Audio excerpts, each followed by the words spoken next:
Mga katrops, welcome back ulit kayo sa aking channel Sports React PH at ngayon na ay pag-uusapan natin ang sinabi ni Kyrie Irving sa trade ni Luka Doncic.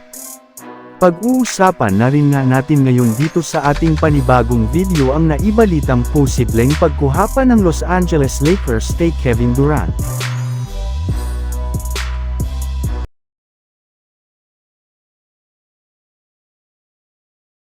Nasayang nga mga katrops, ang nagawa ni Kyrie Irving na 34 points at 9 rebounds kahapon matapos sila na matalo sa kanilang game laban sa Philadelphia 76ers at kasabay nga ng nakakadisamaya nilang game ay humarap na rin naman nga si Kyrie Irving sa media para pag-usapan kung ano ang kanyang nararamdaman sa trade ni Luka Doncic. Ayon nga sa naging pahayag nito, naglulok sa parent na daw po siya sa nangyaring pag-trade ng Dallas Mavericks sa kanyang itinuturing ng kapatid. Hindi nga niya akalain na darating na araw na mawawala si Luka Doncic sa kanilang pupunan. Mahaba-habang panahon rin naman nga silang nagkasama sa Mavericks kaya kahit man ilang araw pa lang ito mula nang matanggal ay namimiss ang kanyang mga dating teammate na si Luka Doncic at maging sina Markieff Morris at Maxey Kleber. Meron rin naman nga silang relasyon at bond na nabuo sa team kaya sobrang hirap nga sa parte niya na tanggapin ang nangyari. Pero wala na rin naman nga siya dito na magagawa dahil sa simula pa lang nga ay alam niya na isa lamang business ang NBA at kailangan nga niya mag-adjust at ay i-welcome ang lahat ng kanilang mga bagong teammates kagaya nina Anthony Davis at Max Christie.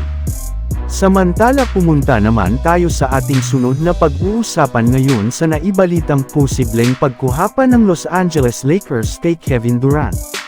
Napag-usapan na nga natin ngayon na nag-inquire nga ang Golden State Warriors nang nagdaang araw para makuha ang kanilang dating superstar na si Kevin Durant which is tinanggihan rin naman agad ng Phoenix Suns.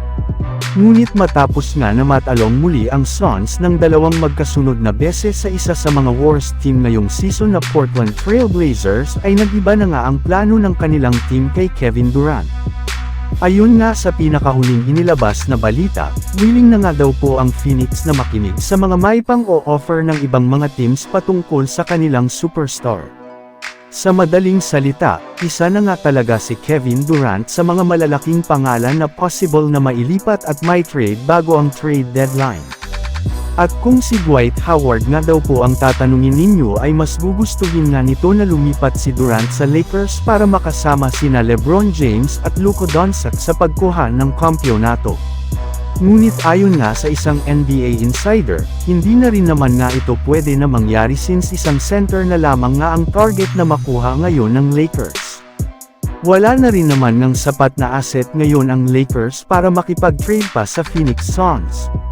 So yun lang nga mga katrops ang handog ko sa inyong storya ngayong araw. Sana nag-enjoy kayo. Please like and subscribe my YouTube channel Sports React PH para sa iba pang storya at update patungkol sa NBA. Kita-kits muli sa ating susunod na video.